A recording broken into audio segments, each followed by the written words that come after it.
नमस्कार, स्वागत है आपका डे न्यूज़ में और दिन भर की तमाम अहम खबरों के साथ मैं हूं आरती सिंह। आगे बढ़ने से पहले आइए नजर डालते हैं आज की खास खबरों पर। मुजफ्फरपुर में आपसी विवाद में दो गुटों में झड़प हो गई, जिसके बाद एक गुट के द्वारा फायरिंग की गई। फायरिंग में एक युवक को बाएं कमर में गोली लग गई। आनन फानन में घायल को बैरिया के एक निजी अस्पताल में भर्ती कराया गया है, जहां डॉक्टरों ने उसे मृत घोषित कर दिया। मृतक की पहचान 25 वर्षीय विकास कुमार के रूप में हुई है। पुलिस मामले की तफ्तीश में जुट गई है। घटना मीनापुर के पानापुर थाना क्षेत्र की है, जहां रविवार की देर शाम जामिन मटिया गांव निवासी कैलाश सहनी के 25 वर्षीय पुत्र विकास सहनी को कुछ ग्रामीण घर से बुलाकर ले गए। उसके कुछ देर बाद परिजनों को सूचना मिली कि किसी ने विकास को गोली मार दी है, जिसके बाद परिजन आनन फानन में घटनास्थल पर पहुंचे। मौके पर स्थानीय लोगों की भीड़ लग गई थी। मामले की जानकारी पानापुर पुलिस को दी गई। सूचना मिलने पर पानापुर थाना अध्यक्ष अभिषेक कुमार दलबल के साथ मौके पर पहुंचे। घायल विकास को इलाज के लिए बैरिया स्थित एक निजी अस्पताल में भर्ती करवाया गया, जहां डॉक्टरों ने उसे मृत घोषित कर दिया है। पुलिस मामले की जांच में जुट गई है।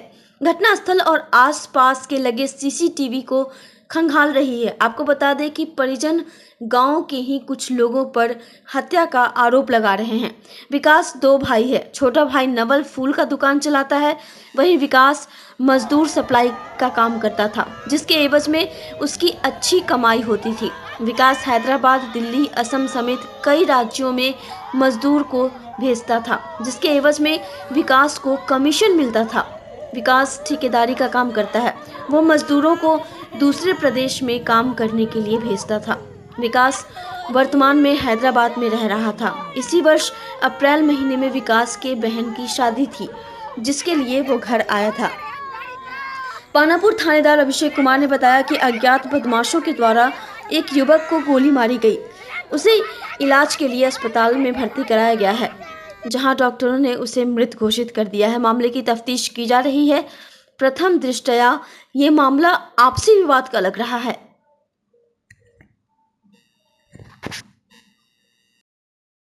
चलाए घर हम आदमी भर दिन घरे हैं। आदमी भर दिन घरे, ठीक है। 5 बजा है। 5 बजे हमको आदमी हमको रोटी बना दीजिए, मीट बना मीट बनला का रोटी बना दिली। हम फोन कैली कहाँ हती, सड़का पर हती, तो कहाँ 5 मिनट में आ गई। तो हम बोले ठीक है के आ गई। कौन है? सब दिन हम जना छी राज सनी, मदन सनी, रघु सनी, सब आदमी, बहुत आदमी के जरूरत रहते हैं। रघु सनी सब घर लग के है। सब का मरवा के सब पीता खाता है, पियाता खियाता है, सबके साथ में रहते हैं। सब लेके आए, पुल पर लेके गोली मरवा दिया है। लेके चला गया। हाँ, सब लेके हमको आदमी 1 महीना पहले हंटर गाड़ी खरीदे हैं। गाड़ी लेके भर दिन सब बउआते थे। हमको गाड़ी लेके आई, हमको आदमी के गोली लगवा दिए हैं। हाँ, सब आदमी हमको आए हैं सड़का पर सब ले गया, बोलवा के खिया पिया के गोली मरवा दिया। विवाद भी रहे। हाँ, सब विवाद। एगो सरजी सनी हम करते थे कथी, ठेकेदारी हैं, बंकुल के उदित है। उनके साइड पर ही फुरमाइनी करते थे, आदमी से भेज भाज करते थे। उनका 25,000 का महीना मिल रहा था घरे। ऐसे के हमको आदमी बहुत दुश्मनी लग गया, ऐसे मारवा दिया। हैदराबाद में फुरमाइनी घर आए बैसाख में। हमको ननद के शादी था ना, ननद के शादी किए बैसाख में। उसी समय आए थे ना, तो उसी समय से ठेकेदार बोला था घरे रहिए, आदमी से भेज भाज करिए। हाँ, बुलवा लिए तो ठेकेदार कहे थे घरे रहने के लिए, इसीलिए वो घरे रह रहे थे। इसीलिए वो आदमी आइयो भोरे गए थे दानापुर आदमी के छोड़ने। 2 बजे आए हैं दानापुर से आदमी के छोड़ के, तो घरे सूते थे। 3 बजे भोर के निकलल थे, घरे सुतल थे। 5 बजे भोरे अथी। हमको क्या गोली मारा वो सब जानकारी नहीं है। मालूम घटना वही माने हम लोग को मालूम हुआ, बाजार पर थे तो मालूम हुआ है कि भाई गोली मार दिया है विकास को। तो हम लोग आ गए हैं देखने के लिए। क्या मतलब मैटर उसका तो किसी से कोई दुश्मनी नहीं था। करते क्या थे? ये बेचारा मजदूरी करता था। मजदूरी कहाँ? मुजफ्फरपुर में बाहर मजदूरी करता था। बाहर मजदूरी करते थे। यहाँ भी आए हुए थे क्या? हाँ, वो कुछ दिन पहले आया है। कहाँ काम करता था बाहर? कहाँ? हैदराबाद में काम करता था। कब से काम कर रहे थे वहाँ? वो तो बहुत दिन से वहीं पर कमाता था। लगातार वहीं पर। हाँ, कितना दिन पहले यहाँ आया था? आया इसका 10-15 दिन आ गया हो गया होगा। पर्व में दुर्गा पूजा के समय में। हाँ यही आसपास का। ठीक है, ये आज मतलब कहाँ पे घटना हुई? ये घटना जो हुई है कल्याणपुर मौन के पास की है। कल्याणपुर मन वहाँ जामुन मठी। जामिन मठिया पंचायत में पड़ता है। क्या आप लोग को क्या बताया गया कि कैसे घटना हुई है? हम लोग जानबे नहीं करते थे, क्या बताएं। लगी है उसका आप लोग देखने हैं? हाँ, हम लोग कौन मारा है नहीं देखे हैं। कितना उम्र है इनका? उम्र लगभग 30 वर्ष होगा। जब सूचना मिली कि कुछ लोग बैठ कर आपस में पार्टी कर रहे थे, इसी बीच किसी बात को लेकर बकझक हुआ, जिसमें गोली चल गई, जिसमें विकास नाम के व्यक्ति को गोली लगी। इसके बाद आनंद फानंद में उनको नज़दीकी हॉस्पिटल ले गया, वहाँ से माँ जानकी हॉस्पिटल लाएगा, जहाँ इलाज के क्रम में इनको मतलब घोषित कर दिया गया। तो अब तक की जांच में पुलिस का क्या मामला? अभी आपसी विवाद ही लग रहा है, बैठ के ये लोग कर रहे थे पार्टी से, हम तहकीकात कर रहे हैं। परिजनों से बातचीत की? परिजनों से अभी कुछ बताने के भी सक्षम नहीं है, अभी काफ़ी बताने की हालत में नहीं है, जैसा होगा बताएंगे। मुजफ्फरपुर में अपराधियों का तांडव लगातार जारी है। शायद ही ऐसा कोई दिन गुजरता हो जिस दिन हत्या, लूट, छिनतई और गोलीबारी की खबरें निकलकर सामने नहीं आती हों। सोमवार की अहले सुबह एक युवक का शव मिलने से इलाके में भय का माहौल कायम हो गया है। कांटी थाना इलाके के निर्माणाधीन पटना बाईपास रोड किनारे एक युवक का शव मिला। ग्रामीणों की सूचना पर पहुंची पुलिस ने मामले की छानबीन की, वहीं शव को पोस्टमार्टम के लिए एसकेएमसीएच भेज दिया गया है। युवक फुल टी शर्ट, जीन्स व जूता पहने हुए था। शरीर पर जख्म का निशान नहीं था। पुलिस ने आसपास के लोगों से शव की पहचान कराई है। प्रथम दृष्टया नशाखुरानी के कारण मौत की आशंका जताई गई है। दूसरी जगह हत्या कर शव फेंके जाने की संभावना है।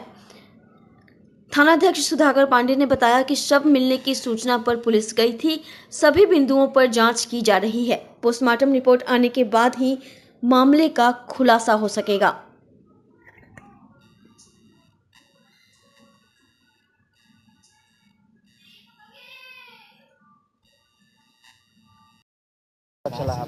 हम लोगों को तो 6:30 में पता चला है। क्या लग रहा है? देखने से प्रथम दृष्टया लग रहा है कि हत्या है और दूसरी जगह हत्या करके लाश यहाँ बिका गया है। कौन सा जगह है? ये जगह हुआ सदातपुर न्यू बाईपास मुजफ्फरपुर हाजीपुर के किनारे पे है। मगर अभी तक कोई पहचान नहीं हो पाई है, क्योंकि ये तो बहुत सारे स्थानीय नहीं लग रहा है। बहुत सारे लोग, लगभग 10 गाँव के लोग तो आकर देखे ही हैं इसको, स्थानीय नहीं लग रहा है।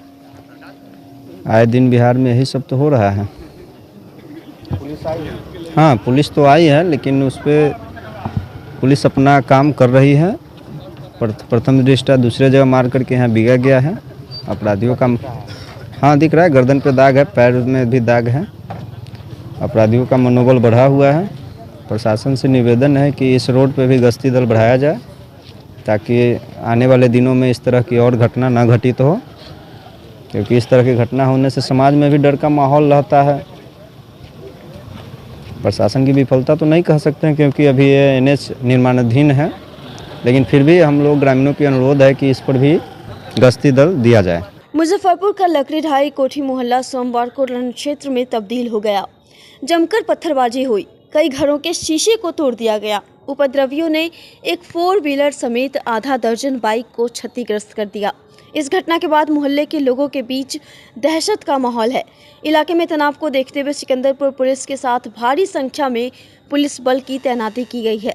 दरअसल लकड़ी ढाई चौक पर हर साल विजयादशमी के दिन नवयुवक अखाड़ा समिति की ओर से अखाड़ा जुलूस निकाला जाता है। इसी जुलूस में 2 मोहल्ले के युवकों को किसी बात को लेकर अनबन हो गई, जिसको लेकर दोनों पक्ष आमने सामने हो गए। सोमवार की दोपहर करीबन 12 बजे दर्जनों की संख्या में आए एक पक्ष के उपद्रवियों ने एक साथ कई गाड़ियों को क्षतिग्रस्त कर दिया। कार के शीशे तक तोड़ दिए गए, घर पर पत्थर चलाया गया। इसके बाद मौके पर अफरा तफरी का माहौल हो गया। इस घटना में एक युवक के पैर में चाकू भी लगी है। एहतियातन इलाके में पुलिस कैंप कर रही है। सिकंदरपुर थानेदार रमन राज ने बताया कि सीसीटीवी के आधार पर उपद्रवियों की तलाश की जा रही है। हुआ है कि लकड़ी ढाई के आदमी से सब आया है आके, अब हम लोग अपना अपना आदमी सब, भाई हमारे सब आदमी से अपना सब है दुकान पर झगड़ा हुआ है। ओकरा बाद में आया है तो क्या करे कि सब आया है, गाड़ी पर सबके मारते और गाड़ी उड़ी तोड़ते चल गया है। इतना सबके गाड़ी उड़ी तोड़ते, अगर आदमी अगर भेटाता तो आदमी के भी मरता। हाँ, कितना आदमी भेटा? नहीं, तो 2-250 के लगभग में आदमी सब था, सबके हाथ में औजार। हाँ, एगो वही मोहल्ला के वो बच्चा ने गया तो उसको चाकू मार दिया है। काहे किया ऐसा? अब काहे किया से हम लोग का जानकारी नहीं है। हम लोग नहीं जानते, हमसे तो घर में था। काहे किया है नहीं किया से जाके वही से न जानेगा। 12:30 बजे के 1 बजे के करीब बीच में हुआ है। 2:30 पर सुबह में झगड़ा हुआ। मछली बेच रहा था तो उसको मारा पीटा, तो उधर का मैटर उधरे हो गया। तो उधर का मैटर तो कहता ना कि हाँ किस चीज के ले हुआ ना हुआ, तो 2 पक्ष उधर का आदमी रहता, 2 पक्ष के इधर का आदमी रहता, तब बोलता कि हाँ इस चीज का तो लोग माफी मांगता, चाहे कुछ एक दा पे हुड़दंग आके मचाते चला है। किसी औरत का साड़ी खींचता है, किसी को डंडा से मारता है, किसी को कुछ से मारता है। रिवॉल्वर निकाला है, रिवॉल्वर निकालते गया है, वहाँ से वहाँ लागी। एकदम ईंटा इतना बड़ा बरसा रहा था। गाड़ी तोड़ा है लगभग? हो गया 10 गो, तो 10 गो से कभी 2 चक्का है, 4 चक्का एगो है। कब तोड़ दिया? वही 1 बजे के आसपास में हुआ है। आप लोग खदरी नहीं किए? नहीं, हम लोग को जानकारी नहीं था। अनचोका में आया है, अनचोका में ना आया है। अब खाना बना रहे? हाँ, अब वो लड़का निकला अपना काम के लिए कि धाय पर जाते, तो वो लड़का निकला तो उसको चाकू से मार के गोर काट दिया है। हाँ, अब गेट में भी बना, गेट में भी बोला। अब गेट में देखिए जाकर वहाँ पर इतना बड़ा ईंटा बरसाया है, बाल्टी था पानी वाला, वो सब दमती कर दिया है। अब वो तब लेना होगा स्कूल में, कॉलेज में, स्कूल में बच्चा से छोटा पढ़ता है सब लोग के, तो 100 गो बच्चा है, उसमें ईंटा इतना बड़ा बरसाया है। वो लड़का सब डर गया तो हाली गेट लगा लिया है। हाँ, तो वही ना वो मैटर, तो वो अपना रोड ढाई पर न समझाता। ये मोहल्ला के लोग कोठी में मार देगा। रात बिहार के हम लोग के डर है, कखनी आ जाएगा कौन जानता है। लेका फेंका जाता है, हम ही लोग जाएंगे, कहीं आएगा रेला पर के बस मार देगा। तो कारण पता चला, ये कारण क्या है? नहीं पता नहीं चला अभी। दुकान पर थे हम लोग, दुकान पर थे तो घर से भाभी कॉल की, क्या दुकाती गाड़ी का शीशा उसा सब फोड़ दिया है, पत्थरबाजी सब घर पे कर रहा है। तो हम आए दुकान से तो देखें यहाँ गाड़ी का शीशा उसा सब फूटा हुआ था, पत्थरबाजी देखे तो छत पर पत्थरबाजी की हुआ था। अब पूरे मोहल्ला में बच्चा का एक डाइगर भोंक दिया, एक छोटा बच्चा हमारे भतीजी को भी डाइगर लेकर दौड़ाया गया। भतीजी यहाँ पर थी तो डाइगर लेकर उसको दौड़ाया गया और वो हदा से वो घर में भागी। कितने लोग थे? लगभग 150-200 लोग होंगे, 150-500 लोग थे। अब किधर भागे बोलिए ना, आके एक आदमी सब इसको भी देखे मार दिया है ईंटा चला के। इधर है ना, तो वो देखा ना, तो ईंटा चला के मारा है, ईंटा चला के मार दिया है। विवाद का कारण पता चला है क्या? विवाद का कारण को अभी तक तो कोई कारण जानकारी नहीं हो चुका है, लेकिन सुनते हैं कि अखाड़ा में कुछ कचरा हुआ था। लकड़ी ढाई में अखाड़ा का आ गए थे, तो हम लोग इधर का लोग रिटर्निंग लेकर चला आया था। देखा 5 लोग को इनको भी सुबह में दुकान पर थी, मछली के दुकान पर थी। सुबह में मछली के दुकान करे थे, हमार बेटा काटत रहा, हम छिलत रही। सुन ली, अब नाच के में 4 गो लड़का अयलक है, आ झोटा पकड़ के दुकान पर से रोड पर पटक के 4 लड़का बाँस चलावे लगल। हम गिरी छोड़ावे थे, देखिए सर हमको मारा पूरा मछली रोड पर। 40,000 रुपया रहा गद्दी वाला के देने के लिए, 4 दिन के बिक्री था। कल आई भेज देंगे तो फिर भेजेगा मछली, तो 40,000 रुपया रमेश के बेटा उठा लिया है। और करेकवा छौरा एगो झोटा वाला पतरका है, उसको हाथ में दिया है, पन्नी हम देखे है।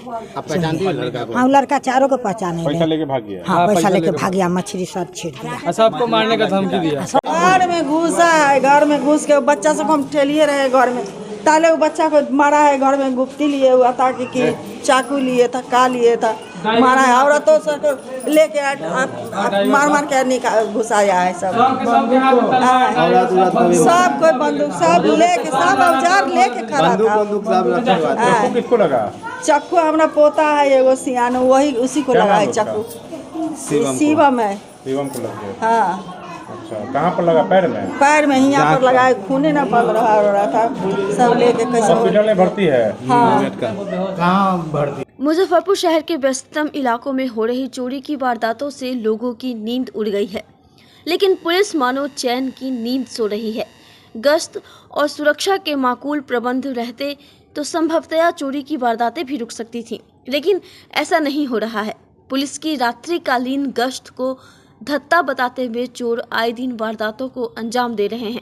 मिठनपुरा थाना इलाके के मिठनपुरा मदनानी लेन स्थित एक घर में रविवार की रात बेखौफ चोरों ने जमकर तांडव मचाया। दरअसल मदनानी लेन निवासी पंकज शर्मा अपनी पत्नी और बेटी के साथ स्थानीय ग्रैंड मॉल में नाइट शो फिल्म देखने के लिए गए हुए थे। फिल्म देखकर करीबन 1 बजे रात में जब वह घर आए तो उनके गेट का ताला कटा हुआ था। इसके बाद उनके होश उड़ गए। घर का सारा सामान बिखरा हुआ था। उन्होंने जब पहली मंजिल पर जाकर देखा तो 3 की संख्या में चोर घर में ही मौजूद थे। इसके बाद उन्होंने अपनी पत्नी और बेटी के साथ मिलकर तीनों चोरों को पकड़ने की कोशिश की। करीबन 10 मिनट तक चोर और पंकज शर्मा के बीच संघर्ष होता रहा। इस दौरान एक चोर ने उनकी बेटी के हाथ में दांत भी काट लिया, जिससे वह घायल हो गई। घटना को अंजाम देने के बाद चोरों ने चाकू का भय दिखाते हुए वहां से भाग निकले। इस दौरान चोरों का ताला काटने वाला कटर और चप्पल वहीं छूट गया। चोरों के द्वारा घर में रखे 15,000 कैश समेत करीबन 1 लाख के आभूषण पर हाथ साफ कर दिया गया। पीड़ित परिवार ने इस घटना की जानकारी पुलिस को दी। सूचना पर पहुंची मिठनपुरा थाने की पुलिस ने पूरे घटनास्थल की जांच की। पुलिस का कहना है कि आसपास के इलाकों में लगे सीसीटीवी से चोरों की पहचान की जा रही है। किस तरह से फाइट किए, आपको डर और लगा? नहीं, डर तो नहीं लगा। उस टाइम पे ये था कि कुछ भी ऐसा बचा लेना है, जैसे भी पकड़ के बांध के रख देना है। तो हम बस गए ऊपर, उसको पकड़े तो फिर एक जो था लंबा था आदमी, वो सीढ़ी चढ़प के आया और उसको छुड़ाने का कोशिश कर रहा था। तो जो जिसको मैं पकड़ रखी थी वो धीरे से अपने पॉकेट से कैंची निकाला और एक हाथ में, दूसरे वाले के हाथ में एक चाकू था शायद, ठीक है। दोनों मेरी तरफ ऐसे भिड़ाने के लिए ये किया। तो हम थोड़ा सा तो डर लगा, लेकिन फिर भी हम छोड़े नहीं उसका हाथ। जब उसको लगा कि अच्छा ये डर नहीं रही है इस चीज़ से, तो बस उसने दांत काटा इतनी ज़ोर से, तो मेरा हाथ जो है मैंने झटका, बस उसी में वो भागा एकदम निकल के बाहर। आप लोग हल्ला किए चोर? हाँ, बहुत, पूरा यहाँ से वहाँ तक दौड़ाई हूँ मैं उससे, दौड़ते हुए। दोनों भागा? हाँ, एकदम बहुत। ज्वेलरी वगैरह सब ले गया? हाँ, ज्वेलरी ले गया, कुछ कैश ले गया। शादी की तैयारी चल रही थी? हाँ, शादी की तैयारी। हम रूम बंद करके सिनेमा देखने गए थे, यही सिनेपोलिस में, बिग बाजार में। मतलब कि कौन सिनेमा था? जिगड़ा। तो 10-20 का टिकट था। 10-20 में गए, ताला मार के गए देखने के लिए। उधर से हम लोग 1-20 में इधर आए। तो आए तो सामने से इन किए तो मेरा ये गेट जो है स्लाइडर खुला हुआ मिला, गेट इस ग्रिल सटा हुआ था। तो बेटी बोली कि पापा लगता है कि मम्मी स्लाइडर खोल के ही चल दी है। हम बोले हो सकता है। तो हम जैसे गेट के पास गेट का ताला खोले तो ये गेट को देखे, ग्रिल को देखे कि हल्का सा ताला कटा हुआ, खुला हुआ। तो हम तेज़ी में अंदर गए। हाँ, तेज़ी में अंदर गए तो पहले नीचे वाला रूम में पूरा सर्च किए, और जब ऊपर गए भागते हुए चोर चोर कहते हुए, और जब ऊपर खोले तो एक आदमी जो है एक रूम में था और 2 आदमी एक तरफ था। तो हम पहले एक आदमी लोग देखे, 2 आदमी को नहीं देखे थे। तो एक आदमी को हम पकड़ लिए। जब पकड़ लिए तब वो दोनों लड़का जो है, दोनों आदमी हम पर टूटा। लेकिन उसके बावजूद भी हम उसको पकड़े रहे। लेकिन वो दोनों जो जबरदस्ती खींचा, तो हम भाई एक आदमी 2-3 आदमी को कैसे मार सकता है? तो वही किया। फिर सीढ़ी से भागा तो सीढ़ी पर हमारी बेटी है, वो पकड़ ली उसको। तो उसको दांती उतनी सब नोच नच लिया। तो हम कहा छोड़ दो इसको, तो वो छोड़ी। फिर नीचे आया तो वाइफ पकड़ी। तो उसको भी घसीट के अपना ठीक किया। उसके बाद वो इसी तरफ से भागा सीधे। क्या क्या ले गया घर पे से? थोड़ा ऑर्नामेंट्स ले गया और कैश था कुछ ले गया। लगभग 10-15 हज़ार का कैश होगा। नुकसान कितना? हाँ, नुकसान वही 1-1.25 लाख का। 1.25 लाख। तो मतलब पहले से जान रहा है कि घर में कोई नहीं है यहाँ पे? ये पता हमको नहीं, हम सिनेमा देखने गए थे। हाँ, छोड़ के हम लोग बाहर थोड़े गए, बाहर गए नहीं थे। अब वो रेकी कर रहा हो, शादी का घर है, हो सकता है कि रेकी कर रहा हो। हाँ, अब हम लोग को इतना पता नहीं। क्या नाम है आपका? पंकज शर्मा। क्या करते हैं? मेरा टाइटन A+ है, ICICI बैंक के नीचे में। मुजफ्फरपुर में मां दुर्गा की तमाम प्रतिमाएं ढोल ताशा के साथ विसर्जित कर दी गई। विसर्जन को लेकर नगर निगम एवं जिला प्रशासन द्वारा दुर्गा पूजा के अवसर पर मां दुर्गा की प्रतिमा को विसर्जित करने के लिए दादर पुल स्थित कृत्रिम तालाब बनाया गया था। NGT के आदेश के बाद नदी में जल प्रदूषण न हो और नदियों के बढ़े जलस्तर के मद्देनजर इसके लिए विशेष तौर पर सभी पूजा पंडाल के सदस्यों की सुरक्षा को देखते हुए कृत्रिम तालाब बनाया गया था, जहां पर पंक्तिबद्ध होकर सभी पूजा पंडाल के सदस्यों द्वारा मां दुर्गा की प्रतिमा का विसर्जन किया गया। मौके पर जिला प्रशासन द्वारा पुलिस बल की भी नियुक्ति की गई थी। वहीं बिजली की व्यवस्था भी दुरुस्त की गई थी। रात्रि में किसी भी पंडाल समिति को दिक्कत न हो, विसर्जन में इसको देखते हुए विशेष इंतजाम किया गया था। एसडीओ पूर्वी अमित कुमार ने बताया कि एनजीटी के आदेश का पालन मुजफ्फरपुर में कराया गया। तमाम पूजा समितियों के द्वारा 3 दिनों में मां दुर्गा की प्रतिमा का विसर्जन कर दिया गया है। 60 से अधिक पूजा समितियों के द्वारा कृत्रिम तालाब में विसर्जन किया गया। शहर का जितना भी प्रतिमा का विसर्जन किया, अधिकतर का विसर्जन कृत्रिम तालाब में ही किया गया है और वहाँ विसर्जन करके लोग काफ़ी खुश भी थे। कई लोग का बयान भी आया जो आप लोगों ने देखा होगा। सब काफ़ी संतुष्ट थे कि बहुत बढ़िया व्यवस्था प्रशासन के द्वारा किया गया और वहाँ पे सबसे बड़ी बात थी कि जाम की कोई समस्या नहीं थी, पूरी तरह से फैल जगह था ताकि लोग आराम से विसर्जन किए। जो थोड़े बहुत बचे हुए हैं, थोड़े बड़े बचे हुए हैं तो आज उनका विसर्जन हो जाएगा। 2-4 लोगों का और भी कहना था कि हम लोग पूर्णिमा के दिन विसर्जन करेंगे क्योंकि उनका परंपरा से चला आ रहा है, तो उसके अनुसार उन लोग विसर्जन करेंगे। सभी जगह पर शांतिपूर्ण, हाँ, सभी जगह शांतिपूर्ण विसर्जन हो रहा है। हमारी पूरी टीम रात भर वहाँ विसर्जन स्थल पे मौजूद थी। हमारे मजिस्ट्रेट थे, फोर्स थे, थाना प्रभारी थे और किसी तरह की कोई समस्या नहीं। प्रशासनिक रवैये से क्षुब्ध होकर वार्ड पार्षद संजय केजरीवाल ने शांति समिति सदस्य के पद से इस्तीफा दे दिया। विगत 15 वर्षों से शांति समिति सदस्य रहे संजय केजरीवाल के इस्तीफा देने से मुजफ्फरपुर की राजनीति अब गर्म हो गई है। चर्चाओं का बाजार गर्म होने लगा है। संजय केजरीवाल ने कहा कि मुजफ्फरपुर में सैकड़ों साल पुरानी दशहरा मनाने की परंपरा है। हर वर्ष दशहरा के दिन पूजा समितियां अखाड़ा घाट पुल से गंडक नदी में माता की प्रतिमा का विसर्जन करते हैं, लेकिन इस बार प्रशासन ने प्रतिमा विसर्जन के लिए दादर में कृत्रिम घाट तैयार कर दिया है। जब इसका पूजा समितियों ने विरोध किया तो प्रशासन ने अपनी जिम्मेदारी पर समितियों को गंडक नदी में प्रतिमा विसर्जन की इजाज़त दे दी। जब कुछ लोगों ने प्रतिमा विसर्जन किया तो उन लोगों पर प्रशासन ने FIR करने की बात कही। इससे नाराज होकर पूजा समितियां अपनी प्रतिमा को वापस लेकर लौटकर पड़ाव पोखर और साहू पोखर में विसर्जन करने लगे। इसी दौरान शांति समिति के सदस्यों को खूब खरी खोटी सुनाई गई। इसी बात से नाराज होकर संजय केजरीवाल ने शांति समिति के अपने पद से इस्तीफा दे दिया। उन्होंने कहा कि पूरे देश में दुर्गा पूजा के बाद माता की प्रतिमा का विसर्जन नदियों में होता है, लेकिन केवल मुजफ्फरपुर में प्रशासनिक रवैये की वजह से शांति समिति के सदस्यों को खूब सुनना पड़ा।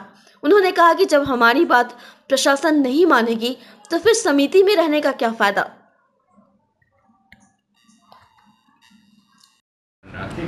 आस्था के ऊपर कानून का भारीपन मुझे बर्दाश्त नहीं हुआ और जिस प्रकार से एक परंपरा जो 100-125 साल की परंपरा, जैसे 123वां साल तो हरिसभा चौक पूजा समिति का ही था, शायद उससे पुरानी कोई प्रतिमा तो यहाँ बैठती भी नहीं है। उसके बावजूद भी जिस तरीके से मैया की प्रतिमा को कहा गया दादर जाके वहाँ कराने के लिए और उसकी सूचना अटेंडम पूजा समितियों को दिया जाना, अटेंडम लाइसेंस के समय नहीं, और फिर बिहार के अन्य शहरों में मुंगेर हो, पटना हो, दरभंगा हो, सीतामढ़ी, मोतिहारी, बेतिया, समस्तीपुर, पूरे बिहार में दुर्गा पूजा मनती है। हर जगह, भागलपुर, सभी जगह गंगा नदी में कहीं पे जहाँ पे जो घाघरा नदी है, जो जिस शहर से रिलेटेड नदी है, यही गंडक समस्तीपुर भी जाती है, सब जगह नदियों में विसर्जन हुआ। सिर्फ एक मुजफ्फरपुर ही NGT कानून को लागू करने का ठेका ले रखा है और उस ठेके की जवाबदेही सभी प्रशासनिक पदाधिकारी के जिम्मे है। तो हम लोगों ने हाथ जोड़ के, खास करके मैंने यह ठान लिया कि नहीं, मुझे जिला शांति समिति में नहीं रहना है, चूँकि यहाँ आस्था के ऊपर कानून भारी है और ये विगत 4-5 सालों से एक घुटन सी महसूस कर रहा था हर मामले में। अभी चहल्लुम बीता है, कुछ दिन पहले चहल्लुम में 10 बजे तक का लाइसेंस पे टाइम दिया जाता है और 6:10 पर लाठी से पीटा जाता है, जल्दी करो जल्दी करो। वहाँ भी हम गाली सुनते हैं, आक्रोश झेलते हैं। सरियागंज टावर चौक पे 10वीं के दिन जो है सारे पूजा समिति और हरिसभा चौक पूजा समिति पहुंच जाती है और उसके बाद वहां से SDO साहब कह देते हैं कि आप अपने रिक्स पर गंडक नदी में कर सकते हैं, और जब आगे बढ़ते हैं तो सिकंदरपुर OP द्वारा रोक दिया जाता है फिर कहा जाता है कि आप 123 साल वाले हैं, आप नीचे से चले जाइए। उसके पीछे 4-5 और मूर्तियां चली जाती हैं, वो विसर्जन करके आती हैं। जब छठी पहुंचती है तो फिर कहते हैं दादर जाइए, तो कहा जाता है कि ये 5 तो हुई थी, तो कहा जाता है इन पर FIR होगा। तो कानून पालन अगर होना हो, पूरे देश में हो, एक समान हो। ये तो वो वाली बात हो गई कि 302 में उम्र कैद या फांसी का प्रावधान है, लेकिन मुजफ्फरपुर में हत्या कीजिएगा तो फांसी का प्रावधान या उम्र कैद है। बगल में वैशाली, पटना, दिल्ली, मतलब अगल बगल के ज़िलों में कीजिएगा तो बाइज्जत बड़ी है। जिस तरह कृत्रिम घाट बनाया गया था, आप एक चीज़ बताइए कि एक पतली सी ये रोड बना दी गई और पानी ऐसे पर्दे से घेर दिया गया, उस पानी में आप मूर्ति विसर्जन कैसे करोगे? आज करोड़ों अरबों का फंड आता है। मैं पार्टी लाइन पर नहीं जाना चाहता हूं, नहीं तो बोलने को तो बहुत सी बातें हैं। मैं कहता हूं कि 121 साल तक इसी गंडक नदी में, चाहे गणेश चतुर्थी हो, चाहे विश्वकर्मा पूजा हो, चाहे सरस्वती पूजा हो, चाहे दुर्गा पूजा हो, तमाम काली पूजा हो, जितनी भी मूर्ति स्थापन की पूजाएं होती हैं, सभी का विसर्जन तो हुआ। क्या गंडक का पानी जहरीला हो गया? जब चंपारण की चीनी मिलों का वो गलत अवशेष आता है, जब मछलियां मर के ऊपर आती हैं, तो वो जहरीला नहीं करता है। निगम का नाले का पानी जाता है तो जहरीला नहीं करता है। ये एक सोची समझी साजिश है। इस साजिश में मैं इतना ही हाथ जोड़ के आपके माध्यम से जिला प्रशासन से अनुरोध करूंगा कि आस्था के साथ मजाक मत कीजिए, आस्था पे कानून को भारी मत कीजिए, आस्था को आस्था रहने दीजिए। नदी तो सजीव है। जब हमारे पापों को, कहावत है हमारे धर्म में कि हम गंगा में स्नान कर लें, अपने पाप धो लेते हैं। आज गंगा में ही हमारे जो धर्म के लोग मरते हैं, उनकी अस्थियां विसर्जित होती हैं। तो वो गंगा मैया को आशीर्वाद है कि आप हम लोगों की गंदगी को वो अपने आप में समेट लेती हैं। इसीलिए यह दिमाग से निकाल दीजिए एनजीटी का कानून तो फटाका पे भी है। कहानी बंद करवा दिए फटाका पूरे हिंदुस्तान से। क्यों फटाका की फैक्ट्रियां खुली हुई हैं? अरे फैक्ट्रियां खुली हैं तभी तो सप्लाई होकर हर शहरों में फटाका पहुंच रहा है। क्यों? तो सिर्फ बोलने के लिए कानून है, लागू करवाने में दिक्कत है। मैं हाथ जोड़ के विनती करूंगा कि कानून बनाइए तो सबके लिए बनाइए, एक समान बनाइए, और फिर आस्था के ऊपर कानून कभी भारी नहीं होता। ये मेरा मूल मंत्र है। 2 दिन की घटनाओं में जैसे देखा जा रहा है कि शांति समिति के खिलाफ काफ़ी आक्रोश लोगों में देखा जा रहा है। फोटो खिंचवाने के लिए जाते हैं, बैठक में आवाज़ नहीं उठाते हैं, क्या ऐसा? देखिए, मैं अगर इस विषय पे अगर कहूँ आपसे, तो मैं जिन लोगों ने इस बात को कहा है, मैं उन लोगों से आपके माध्यम से यह विनती करूंगा कि एक बार जिला शांति समिति में शामिल हो जाएं, और शामिल होके शामिल भी तो होते हैं पैरवी वाले ना। नहीं, अब तो जैसे कि जब मान लो एक सीट मैं छोड़ा हूं और कई लोग और भी मांग कर रहे हैं कि भंग किया जाए, तो पैरवी की ज़रूरत क्या है? जब पुराने लोग हट जाएं, मैं तो उन लोगों से विनती करूंगा आपके माध्यम से और पूरी शुभकामना के साथ कि जिला शांति समिति में शामिल हो। जैसे 15 साल से अपने बच्चों को दशहरा और छठ में घुमाने नहीं ले जा सका, अपनी पत्नी को घुमाने नहीं ले आ सका, उनको भी समझ में आएगा कि जिला शांति समिति में क्या सिर्फ सेल्फी खिंचाई जाती है, या सिर्फ हर समाज में, हर वर्ग में कोई एक व्यक्ति बुरा हो सकता है, 10 व्यक्ति अच्छे हो सकते हैं। नहीं तो फिर नहीं सुना जा रहा तो छोड़ देना चाहिए ना। तो बैठ के क्या कर रहे हैं? तो इसलिए तो छोड़ दिया। नहीं तो और सब लोगों को भी छोड़ देना चाहिए। अब देखिए, दूसरे की बात मैं कैसे कह दूं, लेकिन मैं इतना ज़रूर जानता हूं कि अंदर ही अंदर कई साथी ऐसे हैं जिनके अंदर इस बात का मन में विचार आ चुका है कि अब जिला शांति समिति में नहीं रहना है। लेकिन फिर भी ये उनका विवेक होगा, उनका विचार होगा।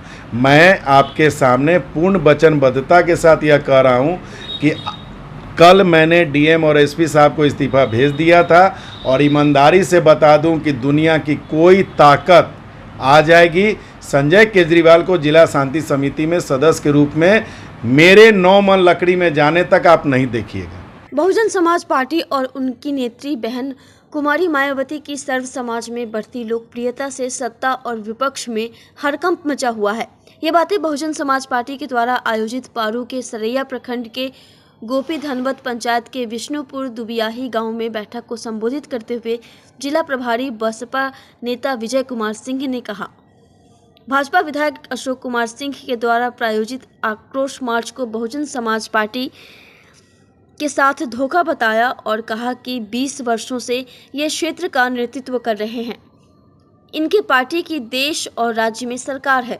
100 से अधिक रूपा हत्याकांड में निर्दोष लोगों को फंसाने की जांच तक नहीं हुई। 2 महीने तक चुप रहने के बाद अपने खिसकते जन आधार को देखकर बहुजन समाज को गुमराह करने के लिए, उनकी आंखों में धूल झोंकने के लिए यह मार्च निकाला जा रहा है। बहुजन समाज के लोग इस बात को भली भांति समझ चुके हैं। मौके पर बालकनाथ सहनी, रामेश्वर बौद्ध, राजू सहनी, राजू राय, चितरंजन सहनी, राम प्रवेश ठाकुर, रघुनंदन राम, उत्तम कुमार राम, तपसी महतो, मोहन कुमार, विजय कुमार पासवान, अखिलेश कुमार राम, विंदेश्वर ठाकुर, रोशन कुमार, विकास कुमार समेत कई गणमान्य लोग मौजूद थे।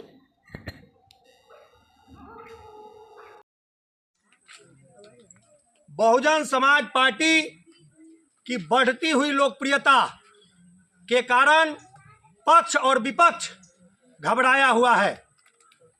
एक तरफ विपक्ष तरह तरह के हथकंडे अपना करके बहुजन समाज के सैकड़ों साथियों को फंसाने का काम किया और हमारे साथ साथियों को मर्डर केस में फंसाने का काम किया।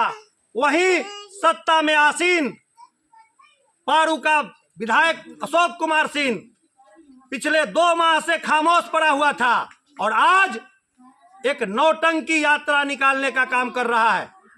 हम बहुजन समाज पार्टी के कार्यकर्ता होने की हैसियत से भारतीय जनता पार्टी के विधायक अशोक कुमार सिंह को कहना चाहते हैं कि आप पिछले 20 वर्षों से यहाँ विधायक हैं। 4 बार आप यहाँ का प्रतिनिधित्व कर चुके हैं और एक भी जो भी हमारा अति पिछड़ा और दलित समाज का बस्ती है सब आज सड़क विहीन है। एक भी गांव में आपने सड़क नहीं निकालने का काम किया और आज इस रूपा हत्याकांड के नाम पर आप इस समाज को धूल झोंकने का काम कर रहे हैं। अगर हिम्मत है आप में तो अशोक कुमार सिंह भारतीय जनता पार्टी के बैनर तले आप धरना प्रदर्शन करिए। आपकी सरकार है, आप सत्ता में हैं, आपका मुख्यमंत्री है, आपने 2 महीने में क्यों नहीं बोलने का काम किया? जब निर्दोष साथियों पर लूट केस की मामला लादी गई, जब निर्दोष दलितों को इस मुकदमे में घसीटा गया, आपने क्यों नहीं बोलने का काम किया? इसलिए कल जो अशोक कुमार सिंह के द्वारा प्रायोजित कार्यक्रम है उसका बहिष्कार किया जाना चाहिए। आपको शर्म आनी चाहिए, आपको लानत है। आप दलितों के ऊपर दलितों के वोट को हथियाने का प्रयास कर रहे हैं। बहुजन समाज पार्टी की बढ़ती हुई लोकप्रियता, बहन कुमारी मायावती जी की सर्व समाज में बढ़ती हुई लोकप्रियता से आप घबराए हुए हैं और उसको रोकने का प्रयास कर रहे हैं। बहुजन समाज पार्टी और बहुजन समाज के लोग इस बात को समझ रहे हैं। इसलिए तमाम साथियों से आग्रह है कि ऐसे बहुरूपीय नेताओं को समझने की जरूरत है। सदस्यता अभियान 2024 के अंतर्गत सोमवार को भाजपा के द्वारा मुजफ्फरपुर के मिठनपुरा स्थित एक होटल के सभागार में सक्रिय सदस्यता जिला कार्यशाला बैठक आयोजित की गई, जिसमें मुख्य रूप से प्रदेश के सक्रिय सदस्यता समीक्षा समिति सदस्य मृत्युंजय झा, पंचायती राज्य मंत्री कृतार्थ प्रसाद गुप्ता और आई विधायक रामसूरत राय, बोछा के पूर्व विधायक बेबी कुमारी, जिला प्रभारी नीलम सहनी ने 16 अक्टूबर से 31 अक्टूबर तक फेज 2 के चलने वाले सघन सक्रिय सदस्यता अभियान पर कार्यशाला बैठक को संबोधित कर कर्तव्यों को आवश्यक दिशा निर्देश दे कार्य योजना तैयार किया, जिस दौरान जिला स्तरीय सक्रिय सदस्यता प्रभारी के रूप में पूर्व जिलाध्यक्ष रविंद्र प्रसाद सिंह, जिला महामंत्री धर्मेंद्र साहू, पूर्व जिला महामंत्री मुकेश चंद्रवंशी को नियुक्त किया गया। जिलाध्यक्ष रंजन कुमार ने कहा कि सभी कार्यकर्ताओं ने प्राथमिक सदस्यता अभियान में भागीदारी निभाते हुए जिले को राज्य में पहला स्थान दिलाया है। उन्होंने कहा कि आम जनता ने भाजपा से जुड़ने की रुचि दिखाई है, क्योंकि केंद्र और राज्य की ओर दिए गए लक्ष्य को पूरा किया गया। अब दूसरे चरण में सक्रिय सदस्यता अभियान का है, इसमें भी हम प्रत्येक बूथ पर सक्रिय सदस्य बनेंगे। आप लोग जानते हैं कि पिछले 1 महीने से अधिक समय से भारतीय जनता पार्टी अपना सदस्यता अभियान चला रही है। यहाँ हम लोगों ने 4 तारीख को बिहार के उप मुख्यमंत्री सम्राट चौधरी जी के द्वारा यहाँ के सदस्यता अभियान का प्रारंभ कराया गया था। अब हमारा प्राथमिक सदस्यता अभियान जो है ये 15 तारीख को, आगामी 15 तारीख को पूरा हो रहा है और 16 तारीख से हम लोग सक्रिय सदस्य बनाने का काम प्रारंभ करने जा रहे हैं। तो जिस प्रकार से भारतीय जनता पार्टी पूर्व में विश्व की सबसे बड़ी सदस्यों वाली पार्टी, अपने कार्यकर्ताओं वाली पार्टी है, उस रिकॉर्ड को पुनः भारतीय जनता पार्टी पुनः तोड़कर भारतीय जनता पार्टी एक बार विश्व की सबसे बड़ी सदस्यों वाली पार्टी बनने जा रही है।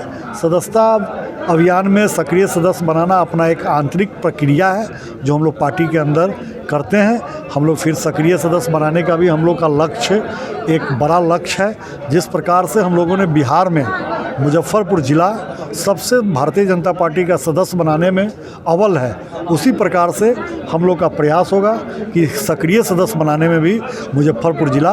ये भारतीय जनता पार्टी एक लोकतांत्रिक प्रक्रिया से चलने वाली पार्टी है और आज दुनिया के अंदर 18 करोड़ से ऊपर हमारी सदस्यता रही। पुनः सदस्यता अभियान की शुरुआत हुई, माननीय नरेंद्र मोदी जी ने पहली सदस्यता ग्रहण करके और भाजपा की सदस्यता अभियान शुरू की। आज बड़ा ही हर्ष का विषय है कि पूरे बिहार में पार्टी के संगठनात्मक 45 जिलों में मुजफ्फरपुर सर्वोत्तम है और सबसे ज़्यादा सदस्यता करके लगभग 1.5 लाख से ऊपर प्राथमिक सदस्यता यहाँ संपन्न कराया है।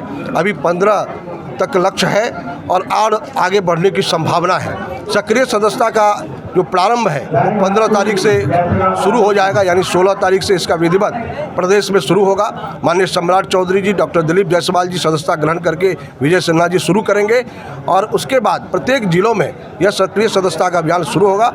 निश्चित रूप से उम्मीद है कि भारतीय जनता पार्टी जो लोकतांत्रिक प्रक्रिया के तहत चलती है, हम सक्रिय सदस्यता के लक्ष्य को भी मुजफ्फरपुर नंबर 1 करेगी बिहार में और उसके बाद 5 नवंबर के बाद जो पार्टी की संगठनात्मक चुनाव है उसकी प्रक्रिया प्रारंभ हो जाएगी। तो यह संगठनात्मक प्रवास पार्टी की तरफ से हुआ है और पूरे प्रदेश में आज 45 जिलों में आज ही के दिन इस प्रकार की एक कार्यशाला लगाई गई है दिन भर की और आज भी हम कार्यशाला के बाद बिहार के सभी क्षेत्रों में व्यापक सदस्यता अभियान पार्टी चलाए। सोमवार को मुजफ्फरपुर के मारीपुर स्थित एक होटल में विकासशील स्वराज पार्टी के द्वारा मिलन समारोह का आयोजन किया गया, जिसमें पार्टी के राष्ट्रीय अध्यक्ष मुकेश निषाद की मौजूदगी में हिंदुस्तान संपूर्ण पार्टी के राष्ट्रीय अध्यक्ष संतोष कुमार उर्फ चौथी यादव ने अपने पार्टी का विलय विकासशील स्वराज पार्टी में किया। इस दौरान संतोष कुमार को पार्टी का राष्ट्रीय कार्यकारी अध्यक्ष का दायित्व सौंपा गया। साथ ही हम पार्टी के राष्ट्रीय उपाध्यक्ष सह प्रवक्ता अमित कुमार ने पार्टी की सदस्यता ग्रहण की और इनको राष्ट्रीय महासचिव बनाया गया। वहीं वीआईपी पार्टी के पूर्व राज्य उपाध्यक्ष राजेश राम रमैया को संसदीय बोर्ड के अध्यक्ष नियुक्त किया गया है। इस दौरान विभिन्न पार्टी से आए हुए सैकड़ों लोगों ने पार्टी की सदस्यता दिलाई गई और पार्टी के राष्ट्रीय अध्यक्ष मुकेश निषाद ने सभी को माला पहनाकर और अंग वस्त्र देकर पार्टी में स्वागत किया। मौके पर अरविंद कुशवाहा, संजय कुमार गुप्ता, नीलम कुशवाहा सहित काफ़ी संख्या में पार्टी से जुड़े लोग मौजूद थे। हम लोग का आज ये जो बैठक हुआ है वो पार्टी में मिलन समारोह सह प्रेस वार्ता जो विकासशील स्वराज पार्टी की ओर से रखा गया है। पूर्व में हम वीआईपी पार्टी में प्रदेश उपाध्यक्ष थे, जो कि हम छोड़कर आज विकासशील स्वराज पार्टी में बड़ी जिम्मेदारी हमें मिली है और इस पार्टी का पार्लियामेंट बोर्ड अध्यक्ष हमें बनाया गया है और नीति और को देखते हुए पार्टी को संचालन करना है, चलाना है। तो हम लोगों ने आगामी कार्यक्रम इसके बाद हम लोग अध्यक्ष जी के मशवरा से और इनके गाइडलाइन से हम लोग एक कार्यक्रम निर्धारित किए हैं। वो कार्यक्रम हम आगामी वर्ष में चाहे इसी साल के इसी महीना के लास्ट में हम लोग करने वाले हैं, जो कि जुब्बा सहनी के जन्म स्थल से हम लोग जुब्बा सहनी जी को भारत रत्न दिलाने के लिए एक पैदल मार्च कर रहे हैं, राज्यपाल को ज्ञापन देने जाएंगे। तो ये हमारा कार्यक्रम है जो कि जल्द हम लोग करेंगे। और रही सहनी समाज की बात, तो सहनी समाज को जो 14 कुरी में बांटा गया है और वो कहते हैं कि सहनी समाज को हम आरक्षण दिलाएंगे। तो मैं पूछना चाहता हूं कि कौन सहनी समाज को वो आरक्षण दिलाना चाहते हैं? अगर एक सहनी समाज की आरक्षण होगा तो मात्र सहनी समाज 2% है, 2% सहनी समाज को आरक्षण होगा तो 13 जातियाँ कहाँ जाएगी? मात्र सहनी समाज को ही आरक्षण मिलेगा तो बाकी 13 जात कहाँ जाएगी? तो हमारे अध्यक्ष जी का है कि 14 जातियों को एक करके आरक्षण लागू किया जाए और हम लोग जुब्बा सहनी जी के लिए पताही एयरपोर्ट का नाम जुब्बा सहनी एयरपोर्ट हो और उनको भारत रत्न मिले। इसके लिए जुब्बा सहनी जन्म स्थल से हम लोग पैदल मार्च पटना के लिए करेंगे। मीडिया बंधुओं को बहुत बहुत धन्यवाद। और आपसे क्षमा प्रार्थी भी है कि आप लोगों को काफ़ी वेट करना पड़ा टाइमिंग की वजह से। आज प्रेस वार्ता बुलाने का मुख्य वजह है कि 2025 में चुनावी वर्ष है और चुनावी वर्ष का उद्देश्य यह है कि हम लोग एक बिहार से आते हैं तो बिहार को बेहतर विकल्प कैसे मिले। तो ये जो बिहार को बेहतर विकल्प देने के लिए जो लड़ाई हमें लड़नी है, उस लड़ाई के करीब में आज हमने जो हीरा को की जो खोज की है, ये तमाम जो हमारे साथ बैठे हैं, हमारे युवा साथी हैं, हमारे गार्जियन स्वरूप डॉक्टर साहब हैं, सभी लोग हर अपने अपने क्षेत्र के तराशे हुए हीरा है। और हीरा मैं संबोधित इसलिए कर रहा हूँ कि हीरा की चमक और सौ धातु से और सौ जो रत्नों से अलग होता है। इसलिए आज जो भी हमारे इस लड़ाई में साथ दे रहे हैं वो सारे एक मजबूत स्तंभ भी है, पिलर है, हमारे लड़ाई के पिलर है। सारे सेनापति हैं यहाँ पे, जितने भी हैं सारे सेनापति हैं और ये सारे सेनापति मिलके बिहार के जो बेहतर विकल्प देने की जो हमारी लड़ाई है, जो हमने ठाना है कि बिहार को एक बेहतर शिक्षा व्यवस्था, स्वास्थ्य व्यवस्था, रोजगार की व्यवस्था, अंतिम पायदान पे जो अंतिम पंक्ति में जो खड़ा व्यक्ति है उस तक कैसे पहुँचे, ये सभी लोगों ने हमें आश्वस्त किया कि आप लड़ाई लड़िए, हम सब आपके साथ हैं।